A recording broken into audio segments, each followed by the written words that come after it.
उपस्थित हमारे डॉक्टर महेंद्र सिंह गौरव जी, हमारे विराट कॉलेज के प्रिंसिपल वाजिद मियां और डिग्री कॉलेज के फैकल्टी मेंबर्स, एनएसएस के इंचार्ज और जो यहाँ पे सब बच्चे आए हैं, मैं सोचता हूँ ये एक प्रयास है जिसके तहत आपको एक तो ग्रामीण अंचल का अनुभव कराएं और एक सेवा भाव जो होती है उसके बारे में भी बताएं। मैं तो ये समझता हूँ कि महेंद्र सिंह जी जो उद्देश्य है या जो आपके चार्ज है भरद्वाज जी, वो कुछ उद्देश्य बताए कि क्या है, क्योंकि इस समय जो है हम बिना उद्देश्य के तो कुछ भी हासिल नहीं कर सकते। उद्देश्य का होना जरूरी है। बहुत अच्छा लग रहा है, यहाँ पे नौजवान बच्चे हैं, लड़के लड़कियां, जो कि सोशल सर्विस मैं समझता हूँ इसमें है जो मुख्य बिंदु है। इसके बारे में आप जानिए क्या करेंगे, ये भरद्वाज जी बताएंगे। मेरा आपके लिए आशीर्वाद है, आप अच्छा करें, जिंदगी में कामयाब हो और आगे चलकर इस सोसाइटी के लिए उपयोगी बने। जय हिंद। देखिए, सर की परमिशन से जैसे सर ने कहा कि एनएसएस कार्यक्रम का उद्देश्य क्या है वो छात्रों को जानकारी होना आवश्यक है, तो मैं उनके आदेशानुसार मैं बताना चाहता हूँ कि एनएसएस का जैसे हिंदी में भी कहते हैं राष्ट्रीय सेवा योजना, तो इसका मुख्य उद्देश्य रहता है कि जितनी भी हम सेवा कर सकते हैं समाज की, देश की, अपने वातावरण में जो रहने वाले लोग हैं उनकी, तो सेवा किस किस तरह से की जा सकती है और इसके क्या क्या फ़ायदे हो सकते हैं। जैसे कि सबसे बड़ा उद्देश्य इसका रहता है कि हम लोगों का सहयोग किस तरह कर सकते हैं।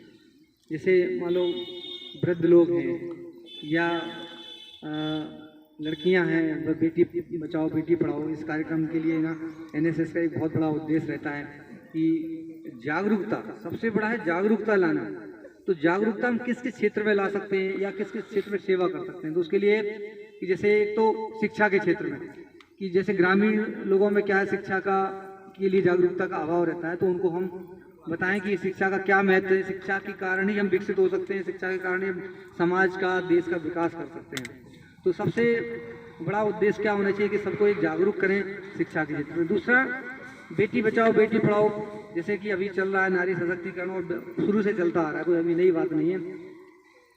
तो जो बेटियां हैं देश की, वो कितना नाम रोशन कर रही है, लेकिन गाँव में अभी भी क्या है कि बेटियों के लिए इतना अभी सोच नहीं आगे बढ़ पाई है कि उनको पढ़ाया जाए, उनको आगे बढ़ाया जाए। अभी भी भेदभाव थोड़ा होता है, लड़का और लड़की में, लड़के को तो पढ़ाया जाता है लेकिन लड़कियों को सोचते हैं तो पराए घर दूसरे घर चली जाएगी, ससुराल शादी से करके चली जाएगी, इससे हमें क्या करना। लेकिन ऐसा नहीं है, जिसके घर भी जाएगी या दूसरे की लड़की हमारे घर में आएगी तो कुछ ना, अगर पढ़ी लिखी होगी तो वो घर का विकास करेगी, आसपास का विकास करेगी, वातावरण समाज का विकास करेगी, गांव का विकास करेगी। तो शिक्षा के क्षेत्र में बच्चियों को, लड़कियों को भी आगे बढ़ाना अत्यंत आवश्यक है, तभी देश का सर्वांगीण विकास संभव है। तो इसके लिए जो एनएसएस के सभी जो पार्टिसिपेंट छात्र हैं, उनको क्या करना है, गांव में जा करके इस बारे में अवेयर करना है, जागरूक करना है लोगों को।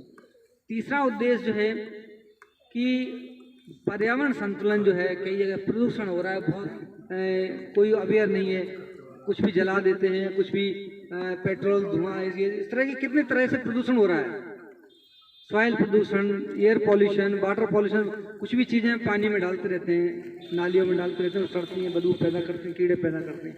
तो इसके लिए क्या है, हमें ग्रामीण लोगों को जागरूक करना, इवन ये तो शहरों के लिए भी आवश्यक है कि शहर के लोगों को कहीं ना कहीं इस मामले में जागरूक कराया जाए कि प्रदूषण से कितनी तरह की समस्याएं पैदा होती हैं, बीमारियां पैदा होती हैं। तो अगर हम जागरूक रहेंगे और इसको प्रदूषण को रोकेंगे तो स्वाभाविक है कि बीमारियों से कहीं ना कहीं बचे रहेंगे। इसके अतिरिक्त हमारे और कार्यक्रम रहते हैं, जैसे मान लो बचत निधि योजना है कि कुछ बचा के रखो, आगे काम में आएगा। तो इसके लिए हम बैंक से कुछ लोगों को पिछली बार बुलाया था, पोस्ट ऑफिस से बुलाया था हमने, तो इसमें एक हमने अवेयरनेस प्रोग्राम किया था। जो पिछले बार के पार्टिसिपेंट उनको पता होगा कि बैंकिंग पर्सनल को और जो है से पोस्ट ऑफिस वालों को हमने बुला के एक जागरूक अभियान चलाया था कि भाई इसमें कहीं ना कहीं बचत का काफ़ी बड़ा उद्देश्य रहता है, लाइफ में कहीं ना कहीं आवश्यकता पड़ने पर काम में आता है बचत करते हैं तो। इसके अलावा हेल्थ अवेयरनेस प्रोग्राम चलाया था हमने, वो इस बार भी चलाएंगे। जैसे मान लो ग्रामीण में क्या होता है, बच्चों को टीकाकरण नहीं होता है, बीमारियां चलो आगे रोकना है तो कहीं ना कहीं जो जितने भी वैक्सीन लगते हैं, टीका लगते हैं, उनका टीकाकरण बच्चों का होना आवश्यक है। तो उसके लिए हमें पूरा जागरूक करना पड़ता है ग्रामीणों को, ये तो शहरों में भी करना पड़ता है कि एक बार जागरूक करें उनको कि किस तरह जो है ना हम उनको टीकाकरण करके बच्चों को रोग मुक्त कर सकते हैं। जैसे पोलियो उसमें एक बहुत इम्पोर्टेंट वो है, अब ये इस तरह का ये भी आ गया कोरोना का वैक्सीन, और भी इस तरह के जो वायरल कई तरह के करीब 18-20 तरह के जो वैक्सीनेशन होते हैं, उनमें से अगर इम्पोर्टेंट वैक्सीन भी लग जाए गाँव के बच्चों को तो मैं समझता हूँ आगे चल के वो बीमार ना हो। तो प्रदूषण है, पर्यावरण संतुलन है, वृक्षारोपण जैसे, तो वृक्षारोपण के लिए जागरूक करना होता है। वृक्षारोपण करेंगे तो क्या होगा, हमें ऑक्सीजन कहाँ से मिलती है, पेड़ पौधों से मिलती है।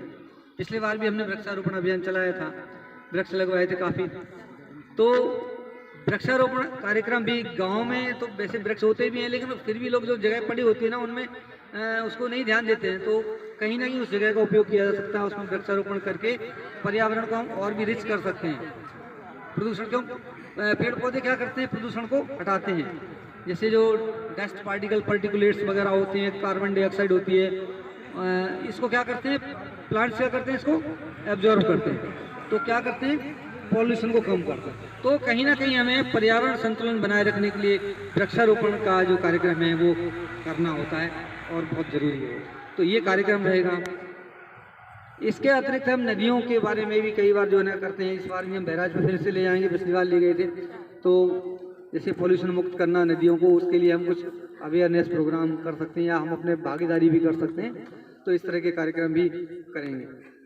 इसके अतिरिक्त हेल्थ से रिलेटेड एक और प्रोग्राम जो हमने किया था कि गाँव जाके ना उनकी जानकारी लेना कि भी तुम्हें किस तरह की रोगों की समस्याएं